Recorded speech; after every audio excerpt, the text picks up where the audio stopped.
महम हरियाणा का हॉट इलाका और हरियाणा की हॉट सीट।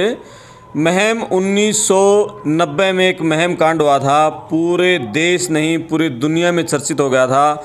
राजीव गांधी भी उस समय महम में आए थे और उस महम की राजनीति की बात करेंगे।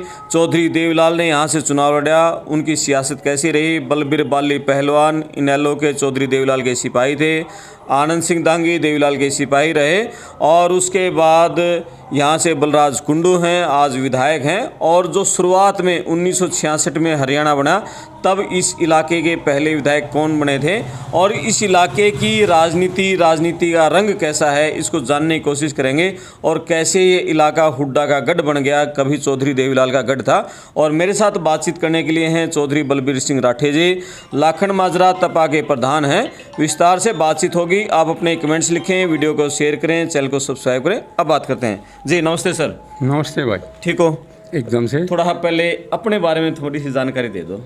मेरा नाम बलबीर सिंह राठी जी, गांव लाखनवाला का निवासी, उम्र 69 साल जी, शिक्षा पोस्ट ग्रेजुएट जी, हिंदी अंग्रेजी और पंजाबी तीनों भाषाएं बराबर की जानता हूँ जी। कितनी उम्र हो गई आपकी? 69। और पोस्ट ग्रेजुएट कब की थी आपने? 79 में। हाँ जी, यानी कि 45 साल से भी ज़्यादा हो गए। हाँ जी, हाँ। ठीक है, बताओ थोड़ी ही मैम की राजनीति को समझने की कोशिश करेंगे शुरुआत से। बिल्कुल 1966 में 1 नवंबर 1966 को हरियाणा का जन्म हुआ था जी। पंजाब से अलग पार्टीशन होकर के अलग स्टेट बना था। उसके बाद 67 में पहला चुनाव हुआ था विधानसभा का, शायद लोकसभा का भी हुआ लेकिन विधानसभा का था। उस चुनाव के अंदर हमारे यहाँ मैं पंचायत होती थी, सरोखा पंचायत कहो उसको, महम की अपनी पंचायत कहो, महम के चबूतरे से फैसला करती थी जी। उसने कैंडिडेट उठाती, फिर उसी कैंडिडेट को लोग अपना कैंडिडेट मान करके समर्थन देते थे, चुन देते थे। पहला नंबर आया था प्रोफेसर महासिंह निंदाना से, जाट कॉलेज में प्रोफेसर थे, वो जाट कॉलेज में पढ़ाते थे। उनको टिकट दिया था, वो यहाँ से जीते। राव वीरेंद्र की सरकार बनी, वो शिक्षा मंत्री बनाए, राज्य मंत्री, state minister of education Haryana बनाए वो। 67 की बात है, उस मैं 5वीं कक्षा में पढ़ता था। उन्होंने जो है ना, उसकी भी मैंने जय बोली है, प्रो महासिंह बोलते थे। जब प्रोफेसर का प्रो से क्या बनता है वो हमें पता नहीं था, प्रो लिखा था ना, प्रो महासिंह की जय बोलते थे ट्रेवल में खड़े होकर के, क्योंकि हमने प्रो का आगे पता नहीं था भाई प्रोप्राइटर बनता है या प्रोफेसर बनता है या क्या बनता है इससे। तो वो जय बोल रखी। उसके बाद 72 में चुनाव हुआ। वो कारण क्या रहा मुझे नहीं पता। 67 के बाद फिर 72 में चुनाव हुआ। फिर पंचायत ने कैंडिडेट 68 में भी तो हो गया था ना 68 में नहीं हुआ था, 72 में चुनाव हुआ। फिर पंचायत ने उम्मीदवार दिया उमेश सिंह शिवाज, उसको उम्मीदवार दिया, उसने चुनाव लड़ा और वो भी विजयी हुआ। ये कौन से गाँव के थे? सामान गाँव जी। वो भी विजयी हुए। जाने कारण क्या रहा, 2 साल के बाद उनका चुनाव रद्द हो गया। पटिशन जिसको कहते हैं। किसने डाली थी पटिशन उनके? राज सिंह दलाल होते थे। ठीक है। कांग्रेस के जो कैंडिडेट रहते थे आमतौर पर राज सिंह दलाल थे शुरुआती दिनों में। फिर वो दोबारा चुनाव हुआ, राज सिंह जी जीत गए।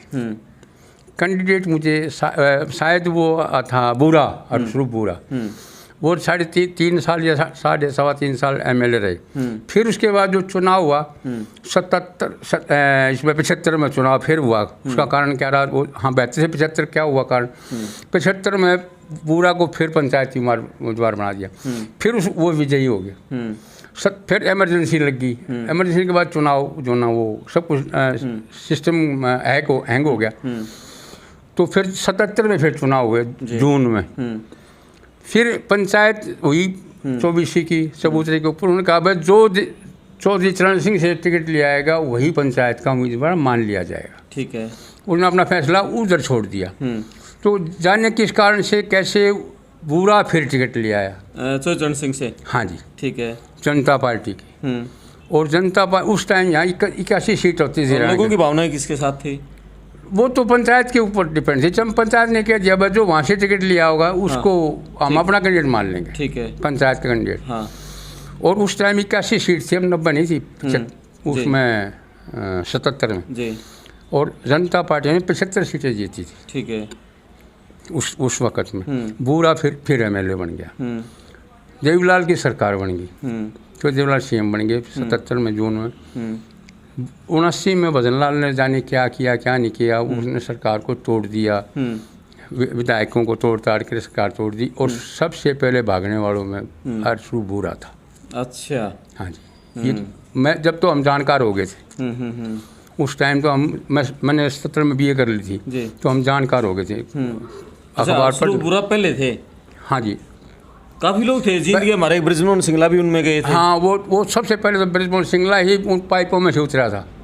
पाइपों से उतरा था या ये वैसे कहते हैं? Yes, it is very much correct. हाँ, पाइप से उतरा था, और वो ही वाज द फर्स्ट पर्सन जी, जो छोड़ के भाग गया, वो पहला आदमी था। नहीं उनसे पहले कहीं जा चुके थे वो, किसी होटल में रुकवा रखे थे, वो बाद में आए हैं। हाँ, वो भाग गया, भागने वालों में से पहले था वो। हाँ। छुप करके भागने वालों में से। ठीक है पब्लिक में तो वो बात आई ना, जो एफ काउंटर थे जी, जो छुपे हुए थे, वो कहते हम तो वैसे होटल में थे, वो उनका कैसे माने, जो एफ काउंटर था वो तो। ठीक है। तो वो जो है ना ऐसा हुआ, फिर ये भाग गया, वहाँ चला गया। फिर जो है ना 82 में चुनाव हुआ, तो देवलाल आगे, फिर यहाँ पंचायत देवलाल को ले आई, पंचायत नाम उम्मीदवार देवलाल को बना दिया। पंचायत ने देवलाल को उम्मीदवार बना दिया। ठीक है, ला करके क्या कारण रहा, देवलाल को क्यों लेके आए? ये देवलाल खुद लड़ना चाहते थे। देवलाल 77 में हो रहा गया ना चीफ मिनिस्टर। हाँ, उसका कद बढ़ गया बहुत ज़्यादा। हाँ, तो देवलाल का कद ऊंचा हो गया, सीएम बनने के बाद तो नो डाउट कद ऊंचा हो जाता है। तो 24 पंचायत 24 को यही लिया उन्होंने। शाणे लोग थे 24 तो फिर नो डाउट आज भी शाणे हैं। आज भी शाणे। हाँ जी, नो डाउट। अच्छा, मतलब भाई मुख्यमंत्री का कैंडिडेट आएगा यहाँ ले आएगा तो काम होगा मुख्यमंत्री का है। हाँ, बिल्कुल, इलाके का विकास होगा। हमने जिताया उनको। अच्छा, जब तो हम वोट डालने लग गए थे 75 से, तो जिताया पूरा, जो ना मेहनत करी। फिर वो इस्तीफा दे के आगे मंगल सेन जी, वो 85 बाई इलेक्शन हुआ, देवलाल जी फिर जीत गए।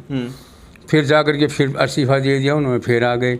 87 में फिर चुनाव हुआ। 87 में तो आपको पता है लहर थी, 85 सीट आई थी 90 में से। जैसे 77 में जो ना 81 में से 75 आई थी, उस टाइम 90 में से 85 आई थी।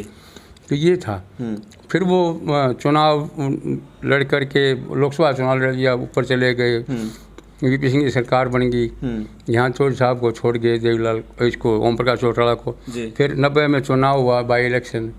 यहाँ एक घटनाक्रम ऐसा हो गया, और यहाँ आम आदमी का घटनाक्रम नहीं था, वो चौधरी देवलाल की और विश्वनाथ प्रताप सिंह की खटक गई थी कोई बात। अच्छा, प्रधानमंत्री और उप प्रधानमंत्री की।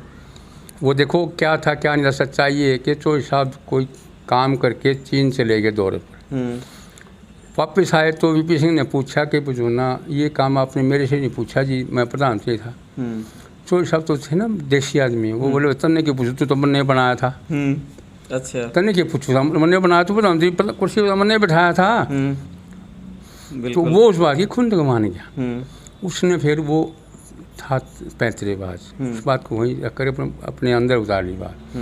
और फिर 90 का चुनाव आया, जब VP सिंह भी, BJP भी, कांग्रेस भी, सभी शामिल होकर के तो देवलाल को नीचा दिखाने का एक प्लान बना लिया पूरे देश में।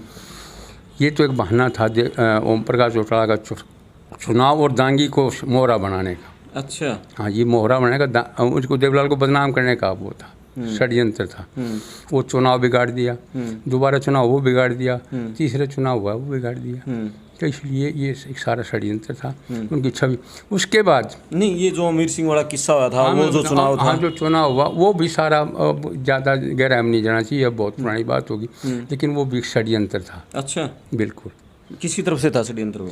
वो कांग्रेस की तरफ से था। Okay, no doubt. विपक्ष की तरफ मैं ये अकेली कांग्रेस, वो विपक्ष जो ग्रुप था ना, वो सारे का ही था देवलाल को मतलब बदनाम करने का। वो सारे का सारे षड्यंत्र था, वैसे घटना नहीं थी। नहीं, बिल्कुल घटना नहीं थी, षड्यंत्र था। मैं पूर्ण रूप से जानकार हो रहा था उस टाइम तो। और वो जो एक पुलिस वाला मेरा था जो वहाँ स्कूल में कुछ भी नहीं था, वो कुछ ये रात को मीटिंग हुई थी, चुनाव वोटिंग होने के बाद मैं मीटिंग हुई थी। तो चौटाला साहब ने कहा था अब अपनी वोट बचेरी पड़ रही है, कहीं कल जो 9 उठों जो चुनाव होना 8 होना था 9 पे, कहीं जाने की जरूरत नहीं है, वोट सारी कांग्रेस के लिए, कोई बात नहीं।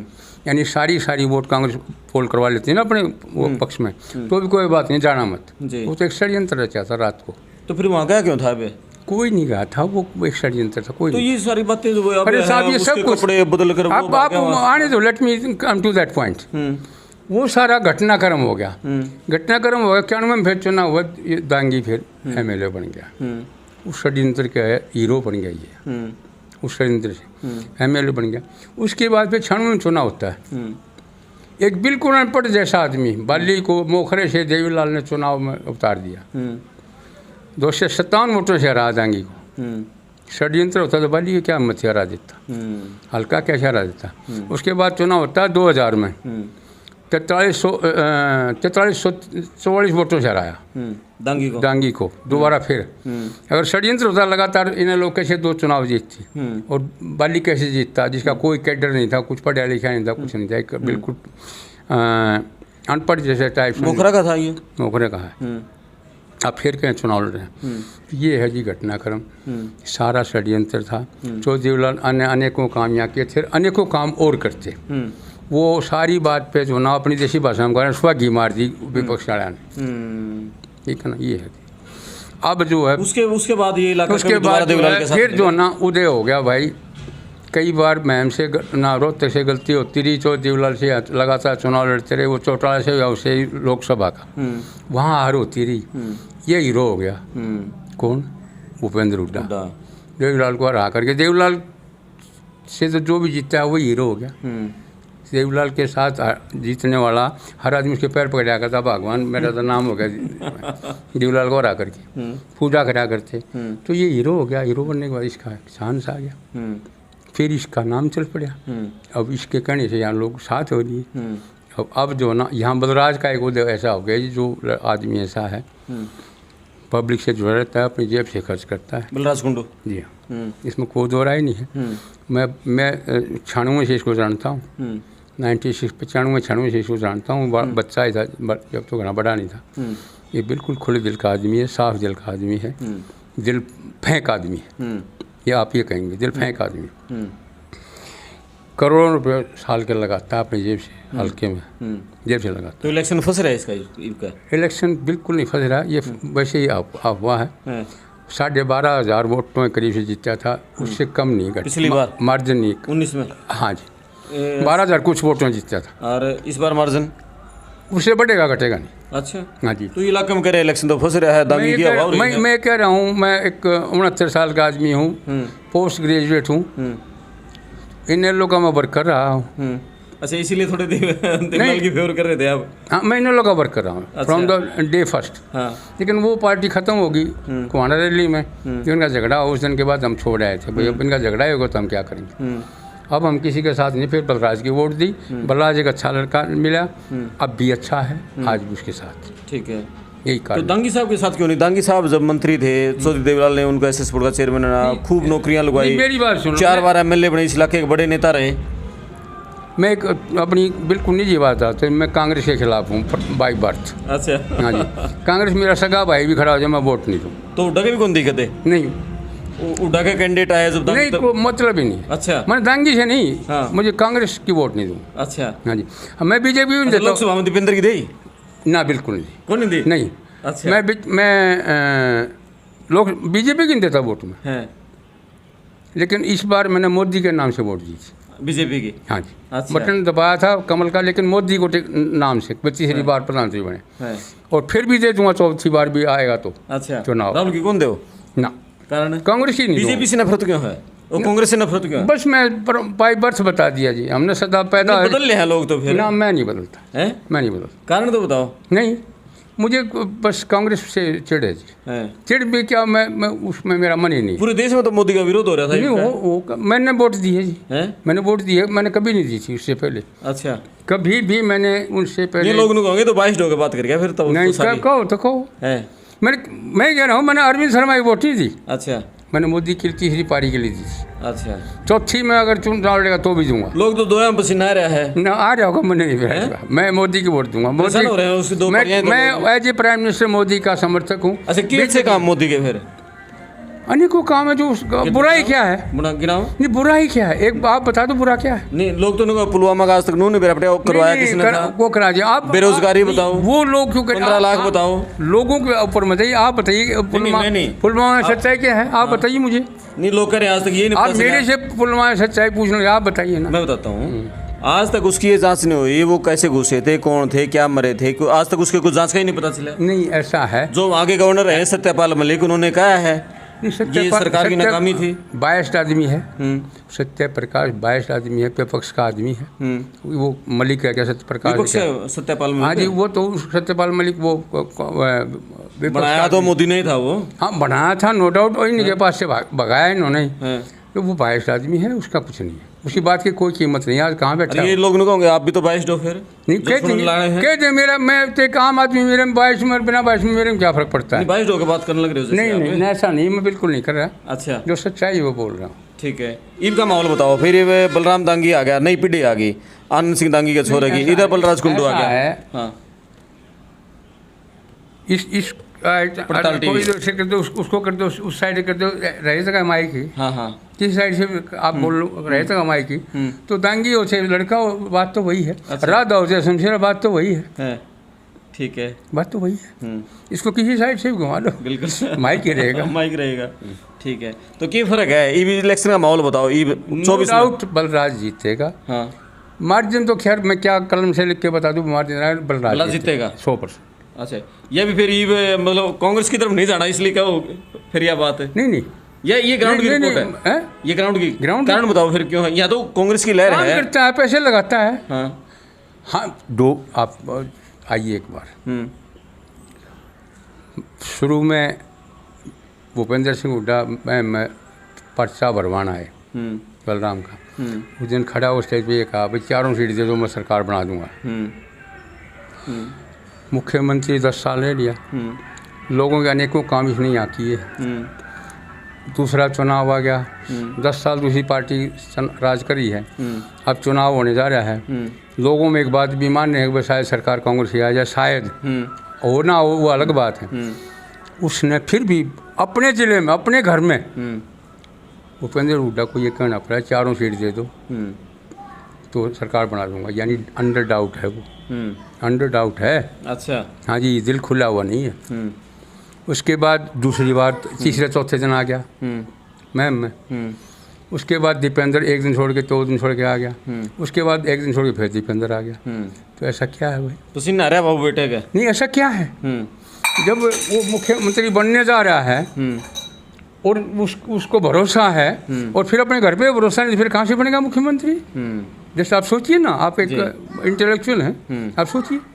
यहाँ भी कह रहे अब 4 सीट दे दो, मैं सरकार बना दूंगा। यहाँ कहना जब मेरे पास टाइम नहीं आने का, आज आ गया हूँ एक बार और जो करना कर लियो, धमका के जाता है इनको। अच्छा, तो हालत बदली है मतलब। लेकिन लोकसभा में तो दीपेंद्र बहुत बड़े अंतर से जीता था इस इलाके से। हाँ, तो 40,000 के आसपास। कोई बात नहीं।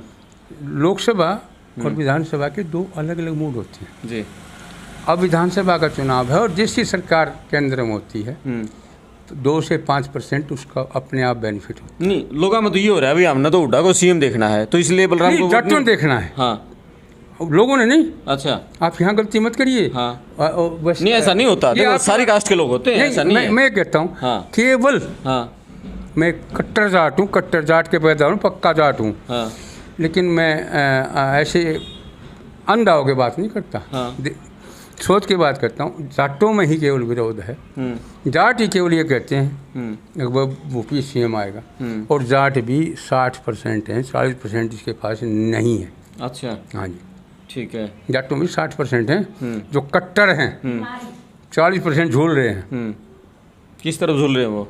बस वो आप वाली पुरानी पार्टी तो जाली, इनेलो जेजेपी तो खत्म हो ली। वो इनेलो का जो पक्का वोटर है वो कभी कांग्रेस की वोट नहीं डालेगा। वो किसी डालेगा?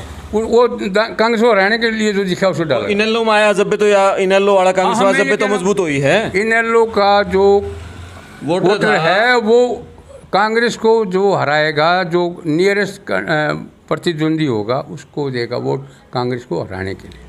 इनेलो जेजेपी का सारा कोर वोट जो जाट का था वो तो कांग्रेस में आ चुका है, उनके पास आ चुका है। मैं क्या धाने को मैं भी जाट हूँ, लेकिन नहीं दूँ कांग्रेस को वोट में। एक आधा तो हो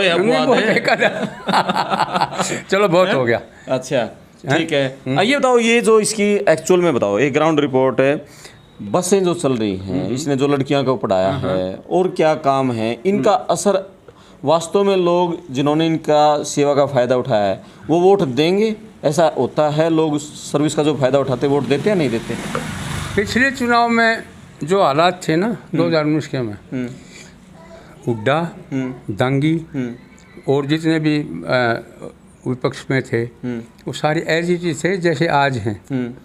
और उस टाइम भी बसें चली हुई थी और आज से आधी बसें थी और उसका फ़ायदा निश्चित तौर पे बलराज को मिला था। आधी बस थी, आज तो उससे डबल है जी। और एक दिन भी ऐसा नहीं है जिसने उसमें कहीं भी किसी की मदद करने में कटौती की हो, एक बढ़ के करी है। और अभी पीछे एक स्टेटमेंट आई थी, मैं अखबार पढ़ता हूँ जागरण और भास्कर दोनों रोज़ाना।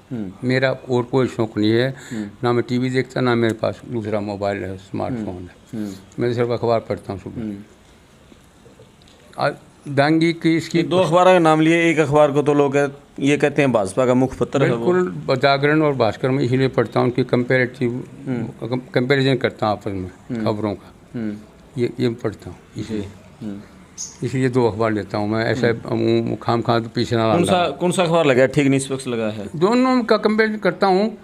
ठीक, एक विरोध करता है, एक पक्ष करता है। ठीक है, मैं पढ़ता हूँ रोज़ाना, इसलिए दोनों पढ़ता हूँ। ठीक है, कहाँ थी बात यही थी कि इसकी सेवाओं का लाभ जो उठा रहे हैं, इसका सेवा तो उस डबल कर दी और फिर एक घर में जा करके मदद करी है। अच्छा, जबकि दूसरे किसी प्रतिद्वंदी ने, या मैं भी फिर वहीं आ जाता हूँ कि चौधरी देवीलाल भी हमारे बन लिया, लेकिन जेब से उन्होंने कभी नहीं दिया, बलराज ने जेब से खर्च किया। अच्छा, हाँ जी, यानी यही है, जेब से आज तक किसी पैसा नहीं, किसी ने भी नहीं। देवीलाल ने बहुत कुछ दिया, बहुत कुछ दिया लोगों को, लेकिन सरकारी खजाने से दिया। बंसीलाल ने बहुत कोई काम करे सरकारी खजाने के लिए, अपनी जेब से किसी ने एक आना नहीं दिया। इसने दिया, इसमें कोई बलराज कुंडू ने दिया। चलो, बहुत ये आपने देखी महम हल्के की सियासत काफ़ी कुछ समझाई, लेकिन बातचीत के शुरुआत में मुझे नहीं पता था ताऊ जी नल्लो के कट्टर समर्थक हैं, और इन्होंने जो पूरा महम कांड हुआ था उसको बताया कि वो सारे एक षड्यंत्र था, चौधरी देवीलाल को और चौटाला को बदनाम करने की साजिश थी। असलियत क्या है वो सारा हरियाणा जानता है, बहुत सारे लोग नहीं जानते।